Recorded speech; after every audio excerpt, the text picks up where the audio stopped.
It's officially the end of the trade deadline in 2024. I think it's safe to say that the Blue Jays were up there with the best of them for trade deadline. Where does this team sit? Who's gone? Who's back? What's going on? Tune in right now, Locked On Blue Jays.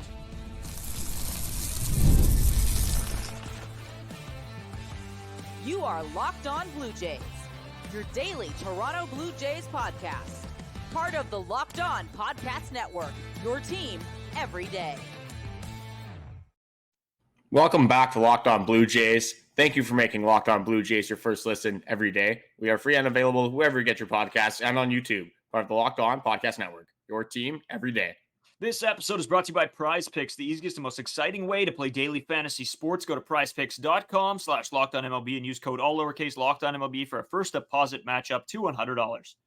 Welcome back, post-trade deadline, episode 1 of the hell that is going to be this upcoming year, or the remainder of this year. I'm Braden Iwasko. He's Carter First. You can find us on Twitter, Braden5, Iwasko, Carter First, too, as well on Instagram and TikTok at Locked On Blue Jays. And please do drop a subscription if you are new here to Locked On Blue Jays. Helps us out, keeps us the top of your page, keeps you informed on all the newest Blue Jays information. We were live quite a bit over this past couple days. It was fun. You got a ton of you in there. Shout out to Skylar Peters manning the ship on Friday. It was me on Saturday. We got a lot of listeners there, a lot of texts, a lot of comments. Sunday, Dallin hops on in the analyst chair. Thank you, Dallin Wilton. That was it was fun. You got into a little bit of different takes. That's why we don't mind having those guys on here and there, right? They get a little bit of different takes. They think differently than maybe the two of us do when we sit in the same room and watch all the games together anyway. So that's fun as well to have those guys on. So really appreciate everything. Really appreciate all of you guys for tuning in. Some of our new listeners who we maybe have gotten through the trade deadline here. That's who we acquired. The Blue Jays lost everybody, but we acquired new listeners. So I guess we take that. It's been a heck of a couple days in Blue Jays land. Absolutely unbelievable. Again, if you're new here, we recap everything, all the games, everything you can find. That's where we do, if it's a weekend, we do TikToks and Reels and Shorts. So you can find us, them all on there. But we do recaps. We keep you guys up to date on Blue Jays news. And we are here to go post-trade deadline, Carter. I'm going to throw it to you. Let's start off with a little bit of a timeline here of all these trades that went down because, man, there was a lot of them. Yeah, this was kind of a whirlwind. And just going back to like the days that people were covering, it's been such a whirlwind. I think you missed a day in there because Skylar Peters was covering Saturday, you covered Sunday, and then Dallin was on for the Monday. So I think that's what we have here. See, it's been a flurry, man. It's been absolutely insane. 8 trades for the Toronto Blue Jays. It's absolutely nuts. Didn't think that we'd be selling some of the players that we did, but here we are. The Toronto Blue Jays need to revamp their prospect system, they revamp their farm system, get some young talent, and that's what they did. So starting off the madness, we have the Yimi Garcia trade, which honestly feels like it happened 8 years ago. Like it's forever. So much has happened since then. So Yimi Garcia goes to the Seattle Mariners in exchange for Jonathan Clase and catcher Jacob Sharp. The main piece here is Jonathan Clase, the 13th ranked Mariners prospect, a guy that has blazing speed. He is so fast, unbelievably quick, and that's why this guy has very high upside. If he can kind of figure out his bat here, maybe another Dalton Varsho type. Obviously not going to compare the defensive stats to Dalton Varsho, but the speed is there. He is a quick outfielder, and that's it's a very good attribute to have, especially in the outfield. 79 bases stolen last season. This season has not been nearly as good, but again, players do have up and down seasons. It's one of those things that, again, going back to all these prospects are kind of like lottery tickets. You don't know which ones are going to work out, don't know which ones aren't, but you can definitely play your odds, play the favorites. And Jonathan Clase has some of the attributes that can make him a successful outfielder in the MLB. This season not going as well, hitting 195. Very small sample size, did have some major league experience this year as well. But moving on from that, this is a kind of a nothing burger for me. The Nate Pearson trade. Yohendrick Pinango, that's quite the name there. That's an outfielder in AA. And then Josh Rivera. Nate Pearson's time just has to move on from there. We'll kind of get into all these trades more thoroughly after I kind of break them down here. Then you got the Danny Jansen trade. This one was one of the ones that probably hurt me the most. It's the one guy I didn't necessarily want to see go because Alejandro Kirk was going to have to man the ship, Brian Servant. Now Alejandro Kirk got hurt in his last game, so this catching depth is going to be very thin for the rest of the season. But in returns, infielder Cutter Coffee in high A, Edison Pauling is an infielder in AA. And then right-handed pitcher Gilberto Bautista is another guy, single A. Moving on. Then you got Justin Turner for RJ Schreck, the Schreckinator outfielder.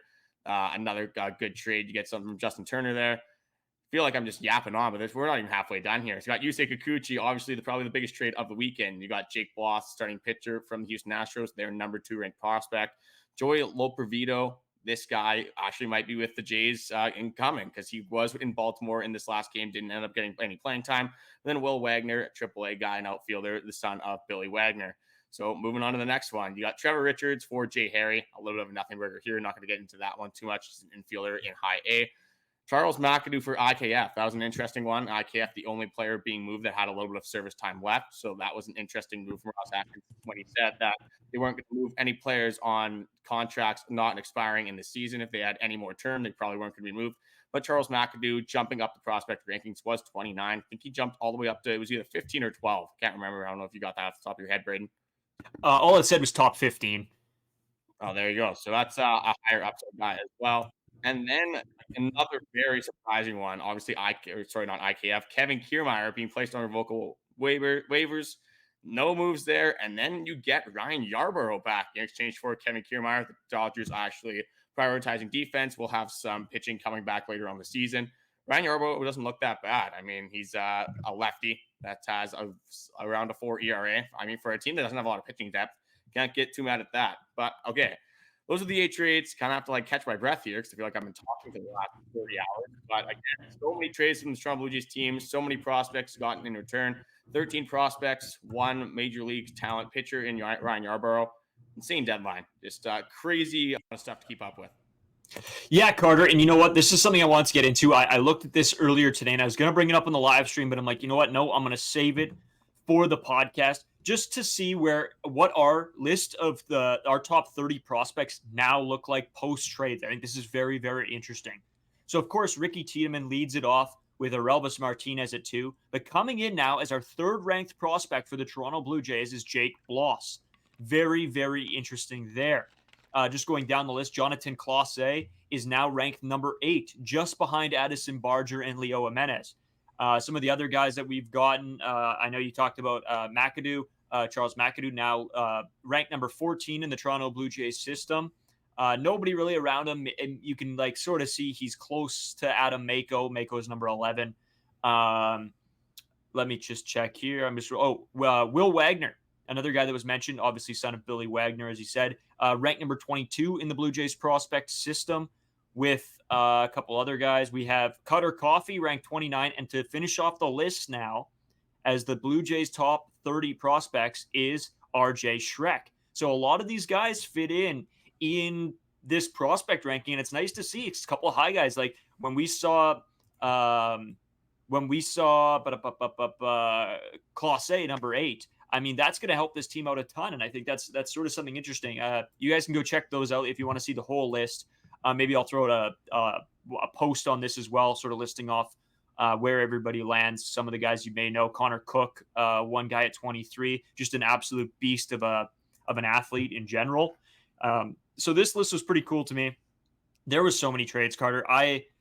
To be honest, I was trying to think about it, and I've been working the past few days, and I was on Twitter, I think, from the moment I woke up until the moment we hop on the podcast. It's just crazy. I've been tweeting a ton. I've been trying to, I had bells ringing on every possible person, site, didn't matter what it was. I was getting the information out as quickly as possible. And I think that's sort of what makes it, right? It's fun for me. It's fun to keep up and try to get that information out to you guys. So whoever took advantage of that was able to see those posts. I hope you like that. And we got a couple comments on Twitter as well from a bunch of people. A lot of Astros fans upset, a lot of Pittsburgh Pirates fans upset. So that just makes me even happier, to be honest with you.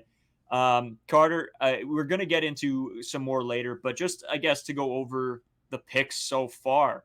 I think we can all sort of attest that the Yusei Kikuchi trade was above and beyond the best possible thing ever. I mean, you get the guy that's now ranked 3rd in your in the Blue Jays' entire prospect system. I think you can't be even close to upset about that as a Blue Jays fan. Oh, a guy that's had major league service time as well, in Jake Bloss. There was a lot of reporters that were saying if it was just Jake Bloss for Yusei Kikuchi, that would be a win for the Toronto Blue Jays. So Joey Lopervito obviously being brought in as well. That is massive. A guy that will be playing with the MLB team at some point this season. And then you get to get Will Wagner on top of that. So an absolutely insane trade. Yeah, you definitely can't go wrong with the prospects in return you get for that. You bolster it immediately, like you said, top 3 guy. He might as well be the second guy on this team right now. He might as well be first. The only guy that we have eligible right now, Ricky Tiedemann being on Tommy John, and Aroldis Martinez being suspended for the entire season. So right now, he's a part-time #1 prospect for the Toronto Blue Jays. So that is definitely awesome to see. But yeah, no contest for me. Yusei Kikuchi definitely takes the cake for that. I had some movements going that people wanted Chris Bassett gone, maybe shop Kevin Gausman around. Because if you can get that much for Yusei Kikuchi on a guy that's a rental for just over 2 months, imagine what we could have got for Chris Bassett, Kevin Gausman. But Ross Atkins came out multiple times. His front office said that they're not going to be trading players on expiring contracts. The only one that I thought they might was IKF that ended up happening. And then Chad Green, I guess, was another one I thought might end up getting moved. But you do have some term on that contract. Definitely nice to keep him because this bullpen is going to be looking absolutely insane. But one thing I wanted to do is, besides that trade, the Yusei Kikuchi trade, what was one of our favorite trades out of the other 7? For me, a very close second is honestly the Kevin Kiermaier trade. I really love that trade for the Toronto Blue Jays. It's kind of a rental for rental, but you got something for Kevin Kiermaier. You got some pitchers to bolster the staff. You do have the ability to put in your rookies now, some guys you want to see lug innings. But again, if you don't have, maybe you have another injury or it's just not working out too well, you have Ryan Yarborough you can throw in there, eat up some innings for the Toronto Blue Jays. But overall, I have it as being the first trade that happened, and that is the Yimi Garcia for Jonathan Clase trade. And it's just the speed. The speed entices me. The speed kind of fires me up. The traditional outfielder where you got a very quick guy, a guy that has progressed very quickly throughout his minor league career. Again, not having the greatest season right now, but a guy that was highly ranked in the Mariners system. A guy that could definitely make a difference on a Toronto Blue Jays system that doesn't really have a lot of good outfield prospects right now. The only other ones you can really look at is Joey Lopervito now is here, which is obviously awesome. And then Nathan Lucas would be the other guy. Other than that, there's really not that much depth here. And now when you're looking at the season, you have David Schneider, you have Dalton Varsho, you're going to have George Springer. Those are probably going to be your regulars. Maybe you'll throw Addison Barger out there. But there's going to be some opportunities for these guys to play. So Jonathan Clase, maybe we'll see this year, has had a little bit of service time. But I love that trade for the upside for this Toronto Blue Jays team. Might be one of the best players for upside that the Toronto Blue Jays got at this trade deadline. I like that a lot. And you know what? Talking about upside, Carter, I think where I have to lean to is the IKF trade. Charles McAdoo looks like a full-grown man, and he looks like he would absolutely run through a brick wall. He's 22 years old. He's 6'1", 210 pounds. He's playing Double-A right now. He's the third base slash outfielder, and he's just a guy that looks like he can kill the baseball. And I know what you're going to say. You're going to bring up the Moneyball thing. You can't just look like a baseball player. You got to be a baseball player. But this guy's stats look absolutely unbelievable. What I'd say to do is go have a look at some of these guys. Let us know which one is your favorite out of the guys that they've received back through these trades. We really want to hear what you guys have to say about this as well. Carter, another one that I really liked. I'm a huge fan of Cutter Coffee. I really am. I think this guy is another guy with a lot of upside. 20 years old, 6'1", 190 pounds, bats right, third base shortstop. I mean, again, I don't know. He's a guy that's further away, right? Cutter Coffee's a guy that maybe, debatably, we see what happens with Bo Bichette in the next year or so, and if he signs another extension or not. Maybe Cutter Coffee's a guy that you start to work into trying to take that position. I don't know if that'll happen, but I think he's a guy that might have the props to do so coming up in a bunch of years here. He's a guy I'm pretty excited about as well. Obviously, there's a couple shortstops above him in the, obviously the prospect rankings here. I mean, you have Namala, you have Leo Jimenez, you got Addison Barger. But I think I see a lot of upside with this Cutter Coffee deal, and I think that he might be a little bit of a guy that got slept on through this trade deadline here. Oh, absolutely. It's a guy that can have a big impact on the Toronto Blue Jays. You really got a bunch of upside guys for these prospects at this deadline. Look at Cutter Coffee has some upside. Will Wagner's another guy that you actually could end up seeing at the end of the season. He was hitting 307, 424s on base with a 429 slugging with 5 home runs in 70 games at AAA this season. Definitely going to take that. Clase, again, when I went over his major league stats, those are the ones that didn't look good. When you're looking at this guy's minor league stats, you're definitely going to take it for a guy with his attributes. So just looking at Colossae in the minor leagues, 267 average, 10 home runs in 243 at-bats. Probably on pace for just under 20 home runs. You can get speed and power. That kind of combo usually works out pretty well. An OPS of 836. Then Joey Lopervito is hitting about 270. I think he has 14 home runs. Another guy that is going to be with the team. Just so much upside. Obviously, you got Jake Bloss as well.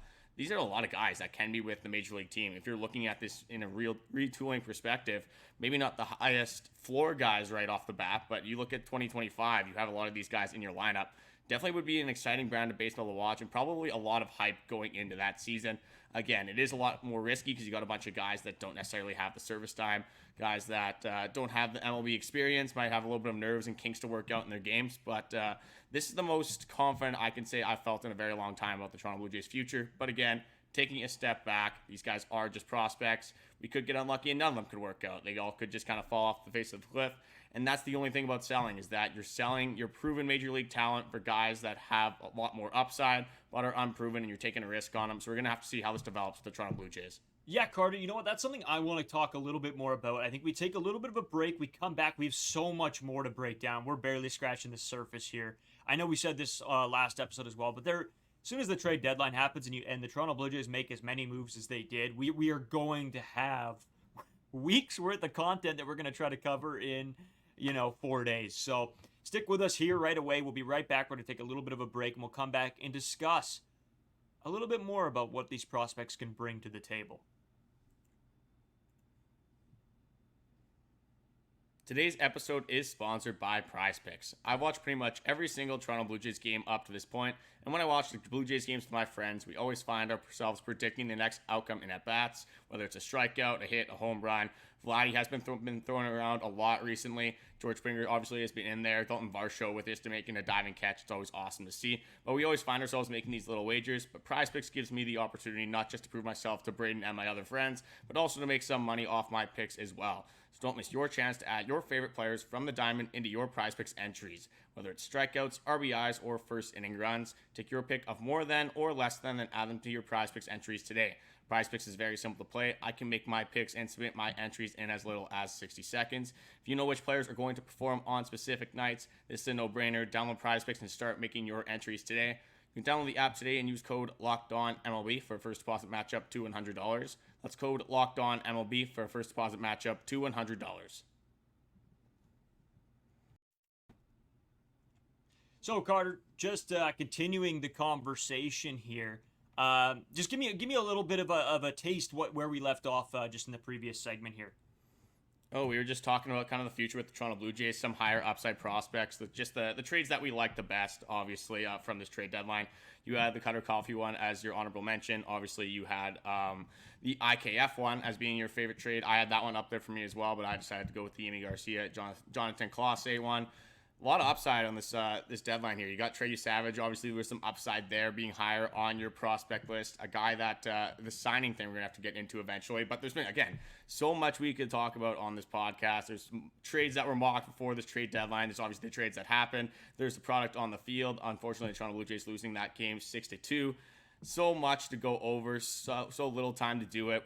I want to do player reviews eventually as well, do a very deep dive into these prospects. But right now, we're just scratching the surface. That's kind of where we're at. Just overall, just going through kind of what we predicted initially in this trade deadline. For me, the players I had for sure going, I had Yimi Garcia, Kikuchi, Justin Turner, and IKF. So I got half of them. I think you even had a shorter list than that. So the fact that there was 8 trades here, absolutely insane. The only one that really surprised me was the Danny Jansen one. That's the only one I wasn't the biggest fan of, but you get some assets in return. Again, it's a lost season. It depends if you want to sign Danny Jansen in the offseason or not, but the catcher is definitely a position they're going to have to address now. Again, roster construction, how these players are going to fit in the future of the Toronto Blue Jays. We're going to be able to talk about this stuff for a very long time, and it's probably a good thing because the Toronto Blue Jays aren't going to be playing much meaningful baseball in the months of August and September, so it's definitely nice that we have at least a trade deadline to get excited about. Yeah, sorry, I figured we just give the people a little bit of a recap. I know we were sort of, it's a lot of information to take in at one time, and I'm well aware of that. My brain is about fried from doing all these trade deadline talks the past couple days. I, of course, went on the live on Sunday, went on the live on, what was that, Monday or whatever day it is today? Tuesday. Yesterday. So this is the Wednesday episode. You went live with Dal, I'm pretty sure, on the Tuesday one. Holy moly.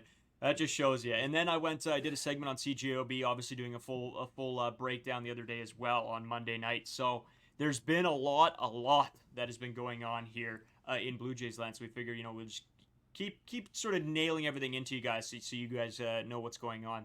But just talking about, again, these prospects and, who pans out, who doesn't, right? This is where I wanted to lead this conversation a little bit, right? We always talk about other teams having such good prospect systems, having so much potential, and us complaining about the Blue Jays prospect system. Well, that's pretty hard to do now. This team is stocked in their prospect pool all of a sudden, right? I'm looking up and down just the top 30 here, Carter. And I mean, there's a lot of potential here. Ricky Tiedemann, or Elvis Martinez when he decides to not do drugs anymore. And for any of the people who are saying he's not doing drugs, steroids are drugs, PEDs, come on, people. Jake Bloss, Arjun Namala, Berea, Leo Jimenez, Barger, Clase, let's go, Mako, Charles McAdoo, Cade Doughty, Paul Majani, Chad Dallas, like Will Wagner, Connor Cook. Like, I can go down this list, and that's not even touching on Cutter Coffey, RJ Schreck. I mean, there's so many guys. And this is something that I think we overlook, right? Is the Blue Jays prospect system. We've been dogging at the Toronto Blue Jays so often about not having a good prospect system. Well, they've done it.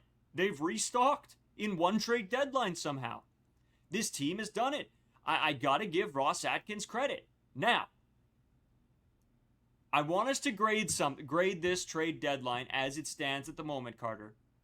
But then I think we have to do the big conversation, and that is, how do you still feel about Ross Atkins? But let's first get into grading this trade deadline, Carter. What is your final grade overall for all the trades and all the returns? What do you have to give the Toronto Blue Jays? Okay, so I'm just going to go quick auctioneer mode here and just kind of rifle through the players that we did get and the players we got away, or gave away. I'll start with the players we gave away. So out on this list, IKF is gone, Justin Turner is gone, Trevor Richards is gone, Yusei Kikuchi, Danny Jansen, Nate Pearson, Yimi Garcia, and Kevin Kiermaier. And out of these players, 6 of the 8 of these players would have been on expiring contracts, would not have been with the Toronto Blue Jays in 2025. You obviously have IKF, and then Nate Pearson had a little bit of term left on his contract, but was running out of options, so that's another reason why they gave him away. And then you get the 13 prospects, which are Charles McAdoo, you got RJ Schreck, Jay Harry, Jake Bloss, obviously Jake Bloss being one of the bigger ones here. Same with Joey Lopervito, Will Wagner, Cutter Coffey, Edison Paulino, Gilberto Batista, Josh Rivera, Johendrick Pinengo, Jonathan Clase, another big prospect there. Jacob Sharp, probably one of the nothing burgers of this class. And then Ryan Yarborough. So a lot of names to digest there, a lot of things to go over. But overall, for me, I liked pretty much every single trade that came out. Initially, when I heard of Charles McAdoo, didn't really know a lot about him. We did a little bit more research into him. Has been playing a great brand of baseball this season, and honestly, over his entire 3-4 year career that he's had. I think he's been playing since 2021. It's looked really good, OPS-wise, slugging percentage-wise. Overall, for me, this is a lot better than I thought it would be. I said that we'd probably be disappointed with the return. The Yusei Kikuchi trade was pretty much good enough return for me. So I'm going to give this team an A-. I think they did pretty much everything that they needed to do. Would have been nice to get a little bit more pitching prospects, I find. I think we only had 11 out of the 14 were position players, so you had the 3 pitchers, 2 of them being prospects. So overall, not a lot of pitchers, and that's why I didn't give this team a higher grade. And you can always do better, so I was never going to give away an A+. At the end of the day, this team shouldn't have been selling the season when you look at it from the start of the season and what our expectations were. But overall, for the position that they were in, I think A+ is more than a fair enough grade for this Toronto Blue Jays front office. A- even? A-, yes. There you A+ go. would have been a little bit too crazy, like I said. Yeah, I'm sitting at a solid A, Carter. I look up and down the league and what other teams have done, and I think it's pretty understandable to believe that the Blue Jays might have won this trade deadline. I don't think that's out of the question. There's a lot of... The biggest part of that is we talked about this. I'm not sure if it was on the podcast or the live stream, Carter, me and you. But how do you determine how good a trade was? When you don't know some of these players, you determine how good of a trade was by how mad the other team's fan base gets. And the Houston Astros and the Pittsburgh Pirates were absolutely going berserk. More so the Houston Astros. Let's not kid ourselves. Those Astros fans love to find something to get mad about or get fired up about. So might as well be this trade. So honestly, Carter, I'm seeing an A. An A. I really like what they did. I think that the pieces that could have been moved were moved, and every deal I don't find that they've lost. So I really really like this moving forward. I think they restocks the prospect system. Um, it gives us some pieces to maybe be traded later going into next year, and it opens up some room, some money, some positions. I think this did everything that I was looking for, being at the position we found ourselves in. The biggest thing for me, Carter, and this is what again, a couple people have talked about in the live stream, is how do you now feel about Ross Atkins? I'm going to give my take and then I'm going to throw it to you because I've had some time to think about this and I went into it a little bit, even on some of the comments we've gotten on some of our latest videos here. Ross Atkins did an absolutely bang up job with this trade deadline. Like I said, I don't know if there's a team that did better this trade deadline than the Toronto Blue Jays. Yes, some people got bigger pieces. Of course they would because they're going for a playoff push. But I think for what he got back and what he was trying to do, Ross Atkins killed this. He absolutely killed it. Does that let him off the hook whatsoever for what has happened? Do I think he should still be fired? Yes. Ross Atkins should 100% still be fired. I'm still calling for his head. 100%. See you later, Ross Atkins, in my books. This does not help anything at this point. We should have never been, this Toronto Blue Jays team should have never been in the position they were to sell pieces like this at this trade deadline. Yes, it worked out. We got some good pieces back, but this shouldn't have even been in the question. Ross Atkins has plummeted this team into a state of absolute chaos. The fan base is going nuts. The players don't know what to think. There's no direction. I think this helped a little bit on the direction side of it. Like we sort of talked about, what would it be post trade deadline? This definitely helped in my head. But at the end of the day, this is still an excusable run for Ross Atkins, not a playoff win in sight, and doesn't look like there's any more to come. Do I think that there's hope? Yeah, I think that this helps. I think that bringing in these prospects, giving the Toronto Blue Jays more options going into next season, I think you have to have a little bit of hope.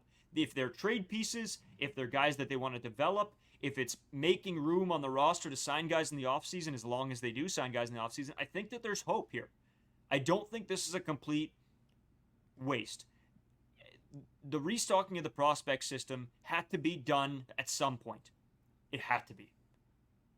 And I think it's done. I think now looking forward, this team is still in a position where they could add pieces, if they add pieces, and try to be good next season. Do they contend? Probably not. Probably not. But I think they could be good in next season with what they've done here.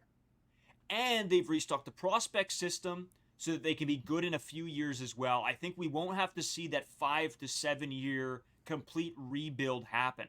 And I think that is a key component. And I bet you money that that's what Rogers was trying to do here to get butts in seats. They don't want to go through a span of 5 to 7 years of rebuilding baseball where nobody comes to the ballpark.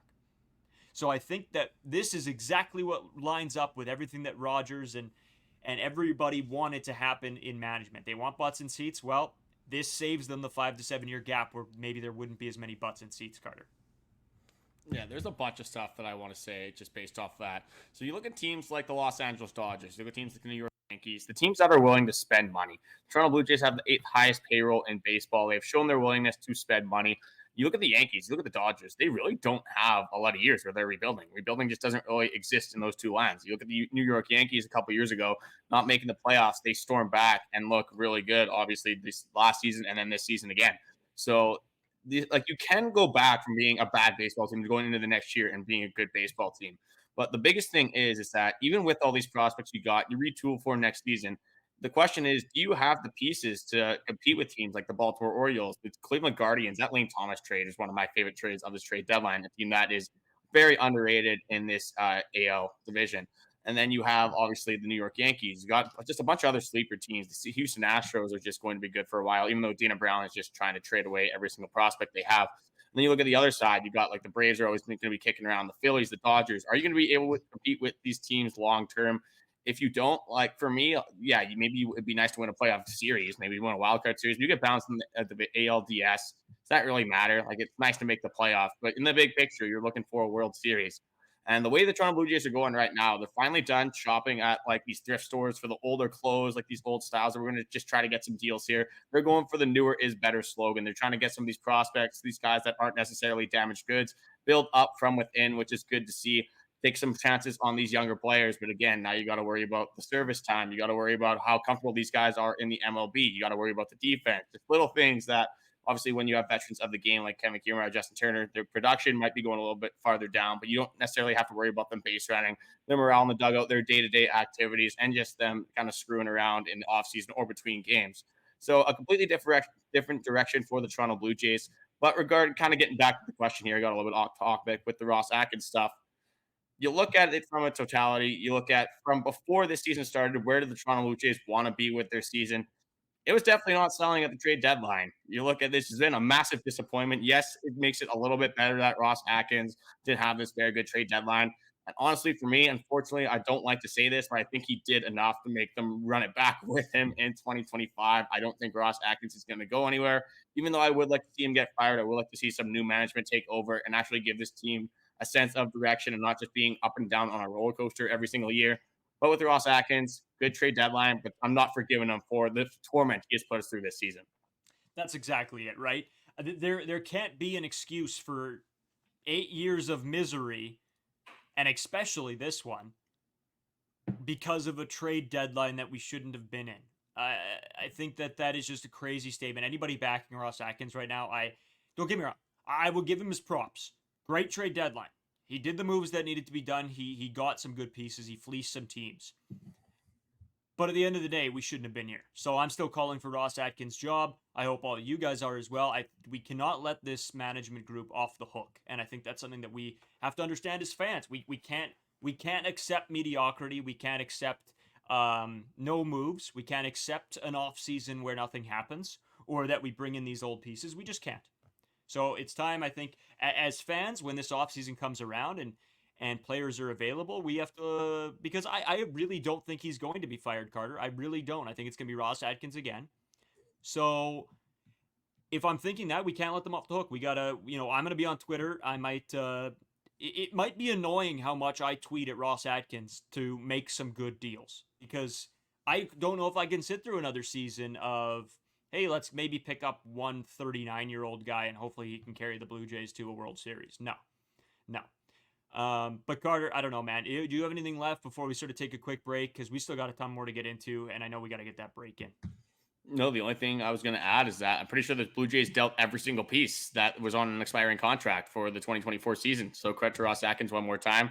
But yeah, we just got to hope for just a retooling, and hopefully the retooling works out, because I don't want to watch this team have to go through rebuild. And like I kind of said before, I think this team has the assets, the money to probably just be a team that doesn't necessarily have to go through rebuild. They can always buy in free agency, which is a luxury that some other teams don't have. So definitely nice to see. And you said that the Toronto Blue Jays, the last thing I have really about this trade deadline for this episode anyway, it's going to be a ton more trade deadline content coming out the rest of the week. But the only thing that I might argue with is that the Blue Jays having the best deadline, definitely up there for me. A couple of trades that I did like, though, is obviously I did say the Guardians trade I liked a lot, but the Miami Marlins going full sell mode, I think that was definitely a good play for them. With they had a bunch of different trades. I think they were competing with the Toronto Blue Jays for how many trades they had. Absolutely ridiculous.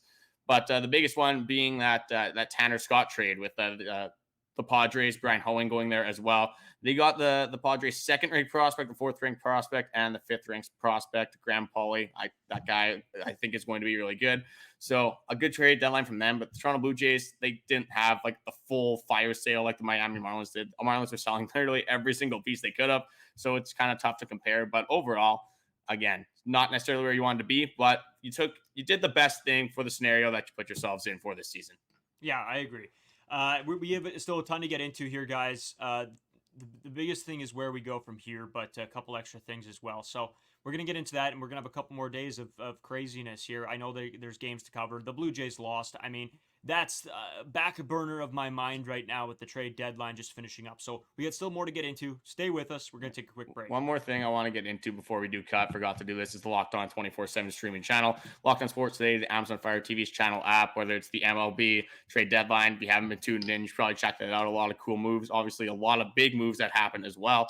You got the NFL free agency preseason actually starting on Thursday, so that's going to be cool to see. NHL, NBA, you name it, college sports. Perfect opportunity to check out expert analysis at any time throughout the day. So one thing that we haven't really gone into now is obviously we sold like the entire system. A lot of these guys are prospects. Not a lot of these guys are going to be playing in the MLB right away. Who is going to play on this team? And specifically, who is going to pitch in the bullpen? Brady Wasco might be returning from that huge collarbone injury that ended his career, and he might be strapping it up for the Toronto Blue Jays. So we'll get into who's going to be pitching, who's going to be playing for the Toronto Blue Jays for the rest of this 2024 season coming up. Get supplies from the site that's made for the skilled trades, supplyhouse.com. Supplyhouse.com is the most reliable way to order plumbing, HVAC, and electrical products online. Their easy-to-use website is packed with helpful resources and the latest product info to help you get the job done right. Shop a complete inventory of over 200,000 parts from over 400 top brands and get your order delivered right to your door with fast shipping from coast to coast. Need help with an order? Get expert support and industry-leading service from the friendliest folks in the business and talk to a regular person every time. Pros in the skilled trades can get a competitive edge by joining supplyhouse.com's free Trade Master program. Every Trade Master gets access to a dedicated phone line, free shipping, and discounts on every order. Join the thousands of trade pros already benefiting from the free membership at supplyhouse.com/TM and order plumbing, HVAC, electrical supplies from anywhere with just a few clicks at supplyhouse.com.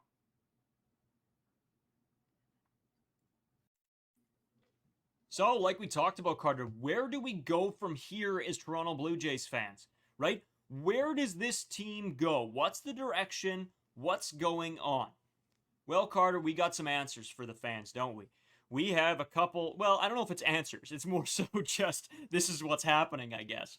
The Blue Jays need a huge offseason, to say the least. I mean, they're going to have to sign some big names because some of these guys just aren't ready to come up and make their major league either debuts or to be regular everyday ball players. So that's a big question, Carter, we got to get into. I have a couple other things that I wanted to. I think this is a perfect sort of beginning to this third segment here. This is a quote from Ross Atkins on the trade deadline. I'm very disappointed that we're here and it's unacceptable. I'm sorry to our fans for that. You think? I mean, I don't know. That's what we've been asking for all year. You just, like, you got to say something like that. Like, and yes, I know it's the trade deadline. It's the time where everybody probably in management is accepting the fact that the Blue Jays are just going to be bad. And that's what happened. It's what we've been talking about since, I don't know, Carter, week 3 of the season, week 2 of the season. I don't know, maybe before the season started. I'm not sure, but we've been talking about this for a while. Ross Atkins finally comes out and says it. I don't know. What are your thoughts on what he just said there? I think he's known it for a very long time. He just didn't want to give it up for the Toronto Blue Jays right away. Obviously, if you say, oh, we're not going to make the playoffs, we're going to be selling at the deadline, that probably doesn't help your seat sales. It probably doesn't help your merchandise sales, things like that. So overall, business-wise, probably a smart thing for him to say. You're not going to just out your team like that. But he had to have known for a very long time this team was not going to be good enough to even make the playoffs. He's obviously there seeing it firsthand every single day. So just kind of misleading the Toronto Blue Jays fans, which, again, you can't really fault them for, but definitely annoying in the sense where we had to watch this team for over 100 games this season. I'm glad you brought up the Ross Atkins point there because I was going to bring that up as well. Finally, a little bit of accountability for Ross Atkins, but definitely went into one other thing that I thought was cool that he went into is the lack of depth now at the catching position, which we sort of touched on a little bit earlier in this podcast. And again, I brought this up as well. Alejandro Kirk in this last game was taken out of the game after being hit in the elbow with a pitch. So you got Brian Serven, you got Peyton Henry. I actually don't know if Peyton Henry is injured or not. I haven't really checked out on that, but I know Phil Clark is another guy that if he is injured, that he would be the next man up. Do I know a lot about Phil Clark? Not really. I've heard of that name. I haven't really watched him play baseball because you look at Danny Jansen, Alejandro Kirk, Brian Serven, Peyton Henry.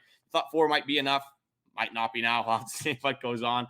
But it's nice to see that he is addressing this lack of catching depth right now. Would have been nice to get somebody for a catcher in the trade deadline other than Jacob Sharp. But again, not that highly touted prospect, one of the lower touted prospects that you got. But overall, yeah, it's nice to see Ross Atkins finally just take some sort of accountability, I guess, for a lost season. But I think he knew that all along. Yeah, he absolutely did. I mean, you can't miss it. I mean, Carter, when how many ever million fans can see it, I would hope that Ross Atkins would be able to as well. A quick thing from Hazel May as well here, Carter, just before we get into sort of where I know you're going with this. Newest Blue Jay, Joey Loperfido, just arrived. He's sitting next to Davis Schneider. This is during the game today. Sitting next to Davis Schneider, who told me he played against Loperfido in high school back in New Jersey. John Schneider told me Loperfido will make his Jays debut tomorrow versus the Orioles. So there we go. We're seeing one of the guys that were picked up already going into the Jays lineup tomorrow. That's gonna be interesting. Interesting to see him in a Blue Jays uniform. I'm pretty excited for that, Carter. That's one of the games I'll definitely be tuned in for. I don't know. I know where you want to take this segment here, so maybe I'll just throw it right to you and let you sort of buzz this one. Yeah, so we'll just quickly just dive into it. So obviously you move 8 players at the trade deadline, 8 guys that were on your MLB roster. That leaves a couple holes, to say the least. There might be 1 or 2 players that might need to fill some spots on this Toronto Blue Jays roster. So we'll start with the starting pitching. Not too much happened there. You got Yusei Kikuchi flipped, obviously. And then you got Ryan Yarborough back. So I think that's a pretty easy fix. You got Kevin Gausman, Jose Barrios, Chris Bassett, Ryan Yarborough. Then you have Ariel Rodriguez. And then you also have Bowden Francis if you need to make spot starts. Not necessarily the problem there. Looking at the bullpen, you move on from Trevor Richards, you move on from Yimi Garcia, you move on from Nate Pearson. A bullpen that was already thin. Like I said, Braden might be making his 2024 debut at some point for the Toronto Blue Jays and might be one of the more effective arms. He's going to throw that 12-6 curve at 46 miles per hour. And MLB players just don't see that pitch. So it's definitely going to catch them off guard. And then when he mixes in that 60-mile-per-hour fastball, they're going to be on their heels. It's shocking. It is shocking. It'll get people. I'm telling you. Me and Carter one day, we still have to go out. We've made jokes about this. It's going to be me on the mound, Carter hitting, and we got to maybe we'll do a little video for the Locked On Blue Jays channel here. Me versus Carter 1-on-1, 60-mile-an-hour fastball to the weirdest batting stance known to man. Carter first. I'll be swinging that garden hose around there, that's for sure. Maybe not with the stuff you have, but anyway, I don't have the greatest mechanics in anything I do. I'm just a natural-born athlete, so I just use the skill that I was born with. Anyway, getting into this bullpen. So I have Bowden Francis as being the 6th starter, obviously. I do have him having a bullpen spot. Chad Green, best reliever on this team. Other than Yimi Garcia, I'd say this season, definitely the best reliever on this team right now. Chad Green's probably going to be your closer. Eric Swanson, Henny Cabrera, those are going to be, I guess, your higher leverage guys. That's kind of where we're at. It's 4 people. Then you got Zach Pop as your 5 guy, or Brendan Little, whatever you want, 5 and 6. That's who I have. So then the other pitchers you have are Yari Rodriguez, who has like a 6.5 ERA, Ryan Burr, and Jose Cuas. And then Brandon Eisert, I guess, is another one that could be in there. So you got 4, 2 spots to cover. Jose Cuas, just going over his stats in this last game. He is with the MLB team right now. I believe Ryan Burr is the one that isn't right now. Neither is Brandon Eisert. But you're looking at Jose Cuas again, obviously had that 3-pitch inning where I think he allowed, was it 3 pitches and he allowed 4 base runners? I'm pretty sure that's what it was, an intentional walk. Absolutely insane stuff. Oh, Ryan Burr is in the league as well. But he had no earned runs. They all had no earned runs other than Brendan Little today. But Jose Cuas, he's walking 3 guys, allowing a hit. Doesn't allow a run. Nice to get out of it. But, I mean, doesn't allow a hit. I was going to say that wouldn't make any sense for the earned run stuff. But 3 walks, you don't want your players walking batters. Again, does it really matter to the season? No. For me, I want Ryan Burr probably up. And then I don't really want to see Jose Cuas. Kind of sick of that guy. And Yari Rodriguez just isn't that good. I would have him as being sent down as well. So I'm giving that last spot to Brandon Eisert. But again, it doesn't really matter who you have in this bullpen. If you want to pull up Jake Bloss, that'd be a guy that you send whoever down, honestly. If you want Jake Bloss in the major leagues, I'm going to be having a lot more fun watching Jake Bloss than will Yari Rodriguez. I'll tell you that for free. Yeah, and Carter, the other thing that I sort of wanted to get into is maybe looking past this season into next. I mean, let's take a look at the starting rotation here. It's pretty much the same, right? You still got Kevin Gausman, you still got Jose Barrios, you still got Chris Bassett, and you still got Yariel Rodriguez. And coming back off of the injured, obviously off of his injury next season, will be Alek Manoah. So there is your starting 5. And Carter, to be honest with you, for what we gave up, for those to be your starting 5 as of right now, obviously, I don't hate that whatsoever. If Alek Manoah can be what he started to look like he was going to be this season, I mean, and Yariel Rodriguez is only going to get better. With those guys, I'm pretty happy with that. As a Blue Jays fan, it doesn't change that much for me. Yeah, you don't got a power lefty in Yusei Kikuchi anymore. But I'm still very happy with that starting rotation, to be honest with you, Carter. Yeah, the only question that I have is obviously Alek Manoah went down with Tommy John and somewhat in the middle of the season. Is he going to be ready for the first week of the season? Probably not. So you're going to have a part-time starter. But you do a Bowden Francis, you have to have him as your 5th starter.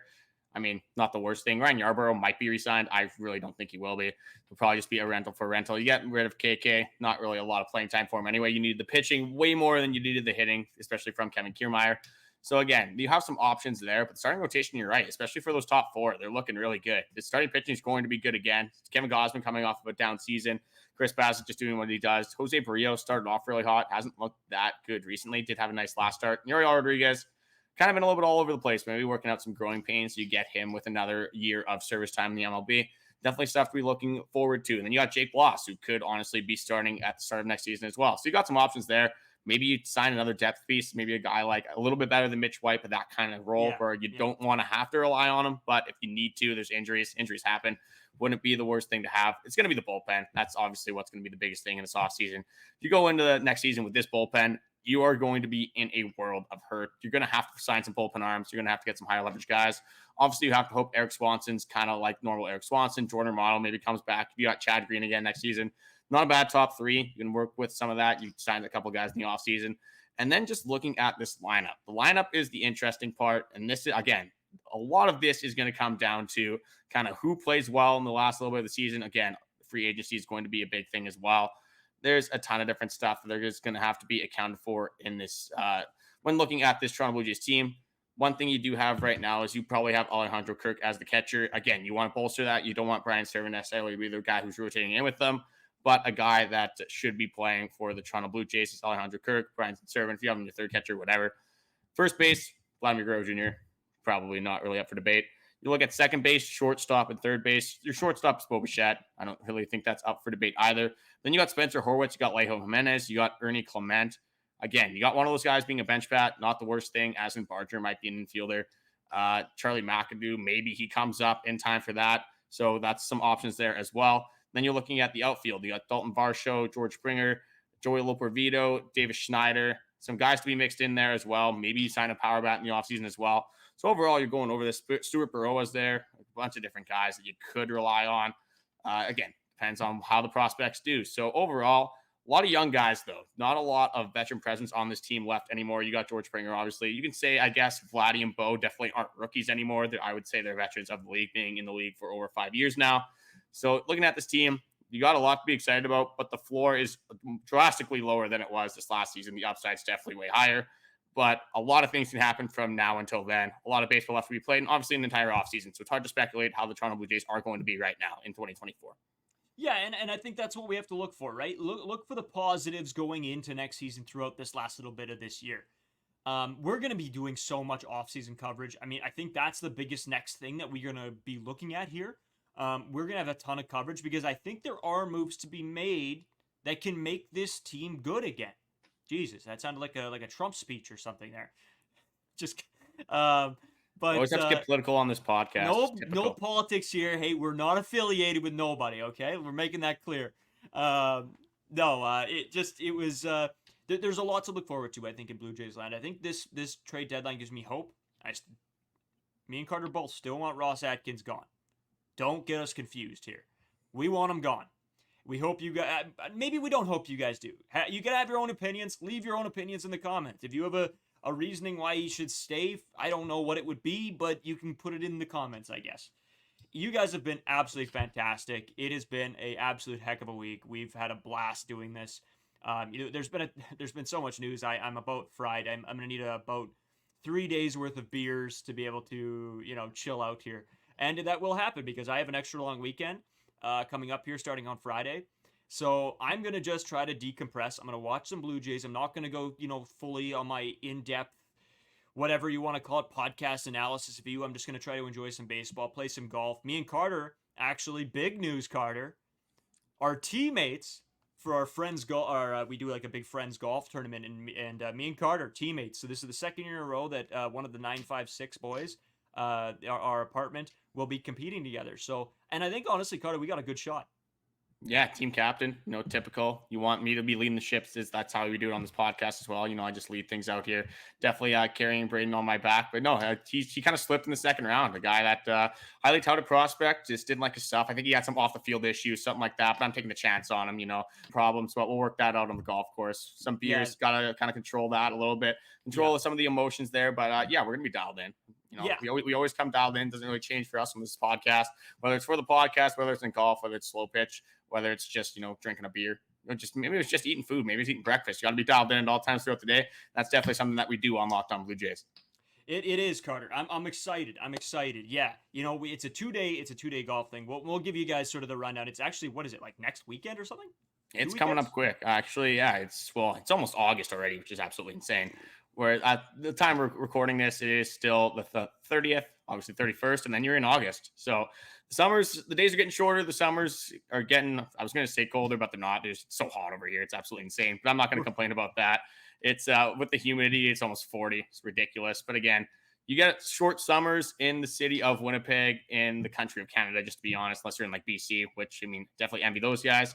But the Manitoba summers just don't last that long. The Manitoba winters hit you hard. So you can't really complain about hot weather when you're in our situation. No, that's right. Yeah, we got some games of golf this weekend. We're gonna have a good time. Try to decompress a little bit. Yeah, and then it's gonna be crazy. There's gonna be lots more to get into in the next few days. Me and Carter have a list of a million topics that we still want to cover. So make sure you guys are tuned in. It's going to be some key information, I think, even for you guys, like moving forward and knowing what to expect in the rest of this season into next season. There's a ton to get over. We've been talking for 50 minutes, so we got to get out of here because we got to get some sleep. And I'm guessing nobody wants to listen to the two of us yap for 55 minutes here. So Carter, anything for like last word here? There's one more thing I have to do after, but any last word for you? Yeah, not really. Obviously, I'm not going to complain about the trade deadline. Again, you want to be buyers here, but I much rather have an 8 trade deadline than a 0 trade deadline. A lot to cover, but love doing it. Obviously, the most excited I've been to talk about the Toronto Blue Jays in a very long time, to say the least. It hasn't been going very well for Toronto Blue Jays line. It's going to be nice to watch the Bison's guys, the prospects, kind of duel it out here. Hopefully, Vladdy can get to 30 home runs, just continue to rake, and just be excited to watch baseball, because obviously we're going to get to November, we're going to get to December, and we're going to be like, man, wish the Toronto Blue Jays are playing baseball right now, even if they were losing 13-0 to the Tampa Bay Rays. So enjoy it while it's on. Take the little things. Just watch your favorite players. Hopefully just get fired up for them, and just casually just have the Toronto Blue Jays on. Don't let it affect your day too much. So just before we go, I want to thank you guys for making Locked On Blue Jays your first listen every day. Your second listen could be enjoying the Locked On MLB podcast. Host Paul Sullivan, a.k.a. Sully, is here daily to provide national expertise with his trademark humor to help you get ready for the MLB playoffs here in the dog days of summer. Prepare for the Fall Classic with Sully, who has it all covered every single day on Locked On MLB, available on YouTube or wherever you get your podcast. Part of the Locked On Podcast Network, your team every day. Another big thanks to you guys. It's been a blast, and we hope to continue this. If you guys want to see us do some more lives, do some more interesting episodes, leave us a comment. We love the comments. And you know what? Sometimes we don't get enough of them, and we just love going back and forth with you guys. And I think Dal even saw that today. He said he had a blast chatting it up with you guys on the live stream. So yeah, thanks again, and we'll be back tomorrow for probably another 50 minutes. Why not?